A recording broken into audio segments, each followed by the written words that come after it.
BBA, BCA, BCom computer కోర్సులో 100% placement లభించే ఏకైక డిగ్రీ కాలేజ్ కూకట్పల్లిలోని I3 degree college 8367215215. Welcome to Suman TV. నేను విజయ్. సినీ నటుడిగా, విలక్షణ నటుడిగా అనేక పాత్రల్లో ఆయన చాలా మంచి పేరు తెచ్చుకున్నారు. కానీ రాజకీయాల్లోకి వచ్చి ఆయన మాట్లాడేటువంటి పదజాలం అందరూ కూడా విమర్శిస్తూ వచ్చారు. ఆయన ఎవరో కాదు, పోసాని కృష్ణమురళి. ఎట్టకేలకు పోసాని కృష్ణమురళిని పోలీసులు అరెస్ట్ చేశారు. సో దీని గురించి డిస్కస్ చేద్దాం.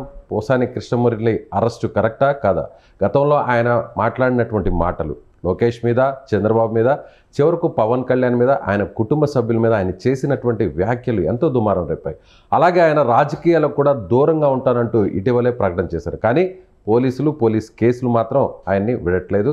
సో ప్రస్తుతం పోలీసులు ఆయన అరెస్ట్ చేశారు. సో రాయచోటి, రాజంపేట ప్రాంతానికి తీసుకెళ్లారు. సో ప్రస్తుతం దీని గురించి డిస్కస్ చేద్దాం. మనతో పాటు ఉన్నారు అనలిస్ట్, పొలిటికల్ అనలిస్ట్ చంద్ర శ్రీనివాస్ గారు. సార్ నమస్తే. నమస్కారం విజయ్ గారు. గతంలో ఆయన చేసినటువంటి వ్యాఖ్యలు ప్రత్యేకంగా చెప్పాల్సిన అవసరం లేదు.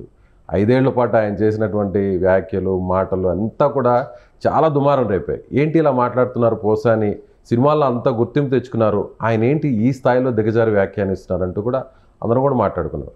కానీ ఎట్టకేలకు నేను రాజకీయాలకు దూరంగా ఉంటున్నానన్నా కూడా పోలీసులు మాత్రం వేయలేదనుకోవచ్చా, పట్టుకున్నారనుకోవచ్చా, అరెస్ట్ చేశారనుకోవచ్చా? 100% అండి. ఎందుకంటే ఇన్నాళ్ళకి పాపం పండింది. ఎందుకంటున్నానంటే నేను ఒక లాయర్నే. అదే నాగార్జున యూనివర్సిటీలో BL మాస్టర్ ఆఫ్లో చదువుకొని వచ్చినండి. అదే యూనివర్సిటీ నుంచి ఒక స్టూడెంట్ లీడర్గా ఎదిగిన వ్యక్తి పోసాని కృష్ణమురళి. అక్కడే కాకాయంలో పుట్టి పెరిగాడు. కానీ మీరు అన్నట్టు విలక్షణ రచయితగా మంచి పేరు తెచ్చుకున్నాడు, నటుడిగా మంచి పేరు తెచ్చుకున్నాడు, ఎవరు కాదనలేనిది. కానీ అతను మాట్లాడే భాష, నోటి దురుసు, ఈరోజు ఆయనకి ఇప్పుడు ఆరోగ్యం బాగాలేదంటే అరెస్ట్ చేశారంటే మీరు ఆ రోజు మాట్లాడిన మాటలే కదా. ఇప్పుడు ఇన్నాళ్ళకి ఆంధ్రప్రదేశ్లో లా అండ్ ఆర్డర్ సరైన మార్గంలో నడుస్తుందనేది అనిపిస్తుంది సార్ నాకు నిజంగా. ఎందుకంటే ఇతను వ్యక్తిగత హననం చేసినట్టు చంద్రబాబు నాయుడు గారిని కావచ్చు, లోకేష్ గారిని కావచ్చు, ముఖ్యంగా పవన్ కళ్యాణ్ గారిని ఏ రాజకీయ నాయకుడు చేయాల. మీరన్నట్టు 2019 నుంచి పలు సందర్భాల్లో ఇష్టం వచ్చినట్టుగా ఆయన విమర్శించినందుకు ఆయనకు ఇచ్చిన గిఫ్ట్ ఏంటంటే film development corporation chairman Posani. అంటే ఆ వరం వచ్చింది ఆయనకి.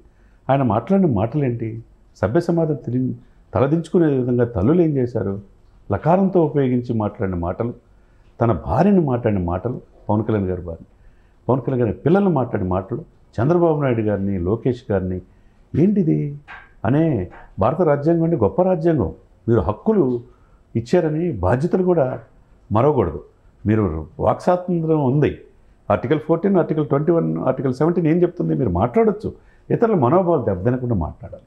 అంటే నోరు ఉంది కదా అని చెప్పేసి ఇప్పుడు రాజకీయాలు కావచ్చు, పరిశ్రమల రంగం కాదు, సినిమా రంగం కావచ్చు, ఏ రంగం అయినా అండి నోరు అదుపు పెట్టుకోవాలి, ఆ లిమిట్స్ దాటి మాట్లాడకూడదు. నోరు ఉంది కదా ఇష్టం వచ్చినట్టు మాట్లాడితే ప్రెస్ క్లబ్లో హైదరాబాద్లో మాట్లాడిన తీరు సభ్య సమాజం తలదించుకునే విధంగా లేదా. ఈరోజు వాళ్ళ ఆవిడ అరెస్ట్ చేసినప్పుడు మా ఆయనకి ఏ మందులు వాడాలో కూడా తెలియదండి, ముందు నేను చూసుకోవాలని చెప్పంటే అమ్మ మేము అన్నీ చూసుకుంటా ఉన్నారంటే, ఆ రోజు ఒక మహిళని విమర్శించినప్పుడు ఆయన భార్య ఏం చేస్తున్నట్టు, ఎందుకు మాట్లాడలేకపోయింది? ఈ అరెస్టులు కానీ వైసీపీ నాయకులంతా హోమ్ పూజలోనే అరెస్ట్ అవుతున్నాడు. మొన్న వంశీ కావచ్చు, ఈయన కావచ్చు. ఇప్పుడు పోలీసులు ఎక్కడ కేసు నమోదైంది, జోగినేని మణి అనే వ్యక్తి, ఇతను కులాల పేరున దుర్మార్గంగా మాట్లాడుతున్నాడు, వర్గ విభేదాలు సృష్టిస్తున్నాడు, ఇతని వల్ల అలకల్లో పరిస్థితుందని కేసు నమోదు చేశాడు 27వ తారీఖు ఫిబ్రవరి 27. దీనికి ముందు 12 కేసులు ఉన్నాయి. అంతకుముందు వైసీపీ ఉంది కదా అని చెప్పేసి జనసేన, టీడీపీ కార్యకర్తలు కేసు నమోదు చేయండి, ఇలా చేస్తున్నాడు, వ్యక్తిగత హననం చేస్తున్నాడంటే అస్సలు ఎవరు పట్టించుకోవాలి. ఇప్పుడు ఇన్నాళ్ళకి ఈయన రాజకీయాల నుంచి నేను దూరం అయ్యాను, ఇక మాట్లాడినన్నా. కానీ కూటమి ప్రభుత్వం అధికారంలోకి వచ్చిన తర్వాత కూడా ఫస్ట్ మాట్లాడారు, తర్వాత స్థాయిలో మాట్లాడారు. ఆ తర్వాత కేసులు నమోదైన తర్వాత ఇక నేను నా భార్య బిడ్డలను చూసుకుంటాను, ఇక నేను జీవితాంతం రాజకీయాల్లోకి రాను, ఇప్పటివరకు నాకు సహకరించిన వారందరూ కూడా పెద్దలకు నమస్కారం అని చెప్పాను, ఆయన గుడ్ బై చెప్పారు. అంటే అనాల్సిందంతానే చేయాల్సిన వ్యక్తిగత హననం అంతా చేసి విపరీతమైన వస్తు పట్టే మాటలు మాట్లాడి ఇప్పుడు నేను తప్పైపోయిందంటే ఎట్లా అండి, శిక్ష అనుభవించాలి కదా. ఇప్పుడు రైల్వే కోర్టు నియోజకవర్గం మీరు అన్నట్టు అన్నమయ్య జిల్లా ఓబులవారిపల్లి పోలీస్ స్టేషన్లో కేసు నమోదైంది. నమోదు ప్రకారం ఇండియన్ పీనల్ కోడ్ ప్రకారం 196, 353/2 తర్వాత 111 రెడ్ విత్ 35 సెక్షన్ కింద నమోదు, అంటే నాన్ బెయిలబుల్ సెక్షన్స్ నమోదైంది. ఒక రాష్ట్రం బాగున్నప్పుడు శాంతి భద్రతలు విఘాతం కలిగించే విధంగా మాట్లాడిన తీరు కావచ్చు, వర్గాలు కులాల మధ్య విభేదాలు సృష్టిస్తే ఎవరైనా లోపల పోవాల్సిందే. ఈరోజు వైద్య పరీక్షల నిమిత్తం హాస్పిటల్ తీసుకెళ్ళారు, తర్వాత జడ్జి గారి ముందు ఇది చేస్తారు, అరెస్ట్ అయ్యే అవకాశం ఉంది, జైలుకి తరలించే అవకాశం స్పష్టంగా ఉంది. ఇప్పుడు ఎవరు కాపాడతారు? ఎవరు మెప్పు కోసం మీరు ఈ విధంగా మాట్లాడారు? ఎందుకు ఇంత వ్యక్తిగత అన్నం చేయాల్సిన వచ్చు? వ్యక్తిగత అన్నం చేసినందుకు పార్టీలు, వివిధ పార్టీల అధినేతలు ఏ పార్టీలో ఉండకూడదు, నేను ఒక్కటే ఉండాలనే ఉద్దేశంతో జగన్మోహన్ రెడ్డి గారు వ్యవహరించినప్పుడు ఈరోజు జగన్మోహన్ రెడ్డి గారు నిన్ను కాపాడగలరా? జైలుకి వెళ్ళటం ఆపగలరా? లేకపోతే ఇప్పుడు అంబటి రాంబాబు, లేకపోతే ఇంకో పోతినేని మహేష్, వీళ్ళందరూ కూడా మాట్లాడుతున్నారు బయటకు వచ్చి, ఇది పాపం ఆరోగ్యం బాగోపోయినా కానీ ఆయన అరెస్ట్ చేశారని. వైసీపీ కూడా ట్వీట్ చేసింది. ట్వీట్ సో ఆయన ఆరోగ్యం బాగాలేకపోయినా కూడా పోలీసులు ఈ విధంగా దుర్మార్గంగా అరెస్ట్ చేశారు, ఇది మా టైం వస్తుంది. అచ్చెన్నాయుడిని ఆయన మొలలో ఆపరేషన్ చేసుకుంటే శ్రీకాకుళం గోడ దూకెళ్ళి తీసుకొచ్చి 12 గంటలు రక్తం కారుతున్నా కానీ, అదేవిధంగా త్రిపుల రఘురామకృష్ణరాజు ఓపెన్ హార్ట్ సర్జరీ అయిందంటే గుండెల మీద పెట్టుకొని పాపం కాళ్ళంతా కోసి కొట్టి చంపాలని ప్రయత్నం చేశారంటే ఇవన్నీ కనపట్లేదా? మీ 5 సంవత్సరాల అరాచకం కనపట్లేదా? ఇన్నాళ్ళకి ఎందుకు శిక్ష పడతారు? ఇది ఇంతటితో ఆగకూడదు. ఇక రామ్ గోపాల్ వర్మ లాంటి సినిమాలు తీసి రెచ్చగొట్టిన వ్యక్తిని ఏ రోజు అరెస్ట్ చేస్తారని ప్రజలు చూస్తున్నారు. నెక్స్ట్ జోగి రమేష్ పరిస్థితి ఏంది? లేకపోతే ఇంకా కొడాలి నాని పరిస్థితి ఏంది? వీళ్ళందరూ కూడా ఇష్టం వచ్చినట్టు రోజా ఎవరు వీళ్ళేమో చట్టాలకు అతీతులేం కాదు. అంటే గత 5 ఏళ్ల పాటు సోషల్ మీడియాలో డిబేట్స్లో, ప్రెస్ మీట్లో నోటికి ఇష్టం వచ్చినట్టు మాట్లాడిన వారందరూ కూడా ఇప్పుడు తగిన శాస్త్ర జరుగుతుందనుకోవచ్చా? పోరుగడ్డ అనిల్, వంశీ, ఇప్పుడు పోసాని కృష్ణమురళి, ఇంకా కూడా మీరు అన్నట్టుగా కొడాలి నాని, జోగి రమేష్, సో ఇప్పుడు రామ్ గోపాల్ వర్మని పోలీసులు పిలిచారు, నోటీసులు ఇచ్చారు, విచారించారు. సో ఆయన ఇంకా అరెస్ట్ చేయలేదు. సో ఆయన్ని ఎలా చూడాలి? ఆయన మీద ఉన్నటువంటి కేసులను ఎలా పరిశీలించాలి? నెక్స్ట్ వికెట్ ఆయనదే ఉంటుంది. ఎందుకంటే rule is rule for all sir. Vijay గారు, నీకైనా నాకైనా ఎవరికైనా గౌరవనీయులైన మాజీ ముఖ్యమంత్రి గారని మనం జగన్మోహన్ రెడ్డి గారు సంపాదిస్తాం. ఆయనకి మీకు కానీ నాకు కానీ వ్యక్తిగత విభేదాలు ఏమి లేవు, రాజకీయ తగాదాలు అంటే ఈ విషయంలో చట్టం తను వనదానం చేసుకుపోతారు. పని ఎవరైనా ఒకటే. ఇక్కడ ఏంటంటే ఎవరి నాయకుడి మెప్పు కోసం ఇష్టం వచ్చినట్టు మాట్లాడితే నాకు పదవులు వస్తాయని రామవంతో మాట్లాడిన వ్యక్తులు ఏమైపోయారు ఈరోజు?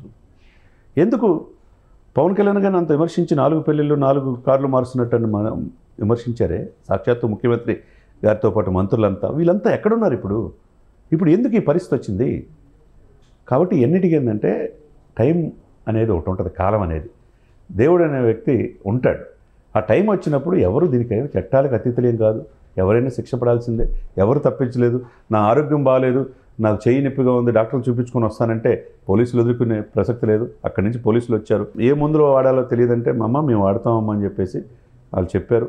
కాబట్టి వాళ్ళు బాగానే చూసుకుంటారు, బాగా చూసుకోకపోవడం ఏముండదు ఇక్కడ. ఏంటంటే కాకపోతే మీరు చేసిన పని ఏంటి? 5 సంవత్సరాల్లో విచ్చలవిడిగా అసలు అంటే ఆ మాటల తీరండి మరీ దారుణంగా ఉంది. ప్రెస్లో మీడియా మిత్రులు మీలాంటి వ్యక్తులు చాలామంది ఏమండి మీరు వ్యక్తిగతంగా మాట్లాడొద్దంటే నువ్వెవరోయా నాకు చెప్పడానికి అని చెప్పి వాళ్ళు కూడా విమర్శించే లెవెల్లో 4th ఎస్టేట్ని కూడా కించపరిచేట్టుగా మాట్లాడిన తీరు పోసాన్ని ఏం వీడియోలు ఏం రికార్డులు పోవు కదా సార్. మాట్లాడిన టీవీలో వచ్చినాయి కూడా అవన్నీ కూడా ట్రోల్ అవుతున్నాయి. అవన్నీ కూడా టీడీపీ జనసేన పార్టీకి సంబంధించిన అభిమానులు, కార్యకర్తలందరూ కూడా సోషల్ మీడియాలో ట్రోల్ చేస్తున్నారు. ఏదైతే పోసాని కృష్ణమురళికి సంబంధించిన సినిమా డైలాగ్స్ ఉన్నాయో వాటిని మీమ్స్లా క్రియేట్ చేసి వాటన్నిటి కూడా ఇప్పుడు సోషల్ మీడియాలో వైరల్ అవుతుంది. మరొక విషయం, చంద్ర శ్రీనివాస్ గారు, పవన్ కళ్యాణ్ గారు అలాగే పోసాని కృష్ణమురళి వీరిద్దరు కూడా కలిసి చాలా సినిమాలు నటించారు. చాలా సూపర్ హిట్ మూవీస్ కూడా ఉన్నాయి. కూడా ఆ డైలాగ్స్ అన్ని కూడా చూస్తూ ఉంటాం మనం. అవి కూడా కట్ చూపిస్తారు. అయితే అంత మంచి కాంబినేషన్ ఉన్నటువంటి పోసాని కృష్ణమురళి తర్వాత పవన్ కళ్యాణ్ ఈ సినిమాలన్నీ కూడా హిట్ అయ్యాయి. మెగా ఫ్యామిలీకి సంబంధించిన కాంపౌండ్లో సినిమాలన్నీ కూడా పోసాని యాక్ట్ చేశారు. చాలా సినిమాలు కూడా ఆయన రైటింగ్ కూడా చేశారు. కానీ అలాంటి వ్యక్తిని కావాలని పవన్ కళ్యాణ్ని టార్గెట్ చేయడం కోసమే వైసీపీ పోసాని కృష్ణమురళిని వాడుకొని వినియోగించుకుంది అనుకోవచ్చా? మీరు చెప్పిన మాటలు పూర్తిగా ఏకీపిస్తున్నాను నేను. ఎందుకంటే ఒకప్పుడు చిరంజీవి గారిని ప్రత్యేకంగా టీఆర్పీని కూడా ఆయన బాగా టీఆర్పీలో ఏమి రూపాయికి పోయినా కీలకంగా ఉన్నారు. చిలకలూరుపేట టికెట్ ఇచ్చి ఎమ్మెల్యేగా పోటీ చేయించారు. అవసరమైన సహాయం, ఆర్థిక సహాయం కూడా చేశారు చిరంజీవి గారు. అవును. అటువంటి వ్యక్తిని అదేవిధంగా పవన్ కళ్యాణ్ లాంటి వ్యక్తి ఈ రాజకీయాల్లో ఉండడు అని చెప్పి ప్రశ్నించిన వ్యక్తి ఆ వ్యక్తిని ఆ కుటుంబాన్ని తిట్టేటట్టు చేశారంటే రాజకీయాల్లో ఏదైనా చేయగలరు అనేది దీన్ని బట్టి అర్థం చేస్తారు. అందులో ఆయన ఫుల్ టైం పొలిటీషియన్ కాదు, సినిమాల్లో యాక్ట్ చేస్తున్నారు, బిజీగా ఉన్నారు. కేవలం పవన్ కళ్యాణ్ని టార్గెట్ చేయడం కోసమే మైండ్ గేమ్ సార్. సార్ మీరు అయితే నేనైతే అలాంటి మాటలు వాళ్ళు స్థితప్రజ్ఞులు కాబట్టి ఓర్పు గలలు కాబట్టి భరించారు సార్, తట్టుకోలేరు సార్ ఆ మాటలు. అది మైండ్ గేమ్ అంటే రాజకీయాల్లో రాకుండా సినిమాలు ఉంటే ఏమనరు, రాజకీయాల్లో వస్తే ఆ ప్లేసు ఖాళీ అయింది, ఈయన వస్తే మా వల్ల కాదనుకుంటారు. భావించినప్పుడు ఇష్టం వచ్చినట్టు వ్యక్తిగత అన్నం చేస్తారు. ఇంట్లో భార్య పిల్లలు ఏమంటారు, ఎందుకంటే మనకి ఈ రాజకీయాలు అవసరమా అనే పరిస్థితి వస్తుంది కదండి. వీళ్ళు అన్నీ సో అవన్నీ వద్దనే చిరంజీవి గారు దూరం అయిపోయారు. వద్దని ఆయన నేను తట్టుకోలేక ఇవన్నీ వద్దు. సో అలాగే పవన్ కళ్యాణ్ కూడా టార్గెట్ చేసి ఈయన కూడా రాజకీయాల నుంచి క్విట్ అయిపోతారనేటువంటి ఉద్దేశంతోనే ఇక్కడ ఆ భావనతో చేశారు. అది భూమిరాంగ్ అయినట్టుగా రివర్స్ అయ్యి వాళ్ళకే తగిలింది. ఇప్పుడు ఈరోజు చట్టం తన పని తను చేసుకుంటున్నట్టుగా రాయచోటి అక్కడ రాజంపేట తీసుకెళ్లారు. మరి కాసేపట్లో వైద్య పరీక్షలు కంప్లీట్ అయిన తర్వాత మేజిస్ట్రేట్ ముందు హాజరు చేస్తారు.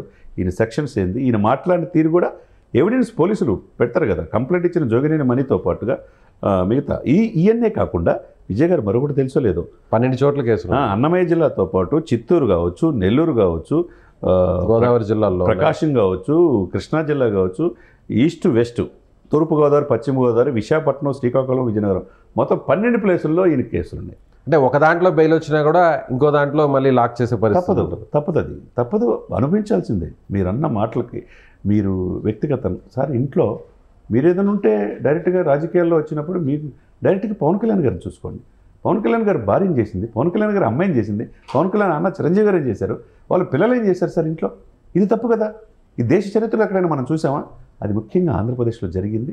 ఆ తప్పుని సరిదిద్దే ఇదిలో నేను ఇందాక చెప్పాను, మరొకసారి చెప్తున్నా, లా అండ్ ఆర్డర్ సరైన సమయంలో ఈరోజు పోసాని అరెస్ట్తో సరైన మార్గంలో ఎవరికైనా అంటే ఇప్పుడున్న నాయకులకైనా గతంలో ప్రభుత్వంలో ఉన్న నాయకులకైనా నోటికి పని చెప్తే తమ ఇష్టానుసారం బూతులు మాట్లాడితే కుటుంబ సభ్యులను టార్గెట్ చేసే విధంగా ఈ రాజకీయాల్లోకి రొంపులోకి తీసుకొస్తే ఎప్పటికైనా వాళ్ళకి పోలీసులు తమ పని తాను చేసుకుపోతారనే దానికి ఇది ఒక నిదర్శనమా ఇన్సిడెంట్? పర్ఫెక్ట్ నిదర్శనం అని మనం చెప్పుకోవాలి. అది ఎవరైనా తెలుసుకోవాల్సింది. మీడియా ముందుకు వచ్చి మాట్లాడినా, సోషల్ మీడియాలో మాట్లాడుతున్నా ఏ స్థాయి వ్యక్తులైనా, సినిమా రంగంలో ఉన్న వాళ్ళైనా, రాజకీయాలు కావచ్చు, సినిమాలు కావచ్చు, లేకపోతే పారిశ్రామిక రంగం కావచ్చు, ఏదైనా కావచ్చు, వాటెవర్ మీరు మాట్లాడే మాట అదుపులో ఉండాలి. ఇతరుల మనోభావాలు దెబ్బతినే విధంగా ఉండగాలి. ఇతర కుటుంబాలని రోడ్డు మీద లాగటానికి మీకెలా హక్కు ఉంటుంది? ఆ భారత రాజ్యాంగం ఇచ్చిన హక్కు వాక్ స్వాతంత్ర్యం, దాంతోపాటు బాధ్యత కూడా మరిచి ఇష్టం వచ్చినట్టు ప్రజలు రెచ్చగొట్టే విధంగా నేను నా నోరు ఉంది కదా, నేను నా నోరుకి అడ్డు ఆపు లేదన్నట్టుగా మాట్లాడితే ఈరోజు పోషానికి గట్టిన గతే రేపు రాంగోపాలకి పడింది. తప్పదు. ఎవరు ఏమి చట్టాలకు అతిథులేం కాదు. 1 by 1 కాకపోతే ఒక రోజు ముందు వెనక అంతే. తప్పదు. వీళ్ళందరూ లోపలికి వెళ్ళిపోవాల్సిందే. Right sir, thank you. So ఇది పొలిటికల్ అనలిస్ట్ చందు శ్రీనివాస్ గారు చెప్తుండగా ఖచ్చితంగా ఎవరైనా కూడా పరుష పదజాలంతో, అసభ్య పదజాలంతో తమ ఇష్టానుసారం నోటికి వచ్చినట్టుగా మాట్లాడే వారందరూ కూడా ఇది ఒక తగిన శాస్తి జరుగుతుంది. సో ఎవరైనా కూడా ఏ స్థాయిలో ఉన్న వ్యక్తులైనా, ఏ రంగంలో ఉన్న వ్యక్తులైనా కూడా ఖచ్చితంగా సహనం కోల్పోకుండా వ్యాఖ్యానించాలి. అందుకు ఒక ఉదాహరణ పోసాని కృష్ణమురళి ఉదంతం అని ఆయన చెప్తున్నారు. మీరేమనుకుంటున్నారు? పోసాని కృష్ణమురళి అరెస్ట్పై మీ అభిప్రాయం ఏంటో కామెంట్ బాక్స్లో కామెంట్ చేయండి. Thank you so much. Suman టీవీలో మీ పర్సనల్ అండ్ బిజినెస్ ప్రమోషన్స్ కోసం కింది నెంబర్కి కాంటాక్ట్ చేయండి.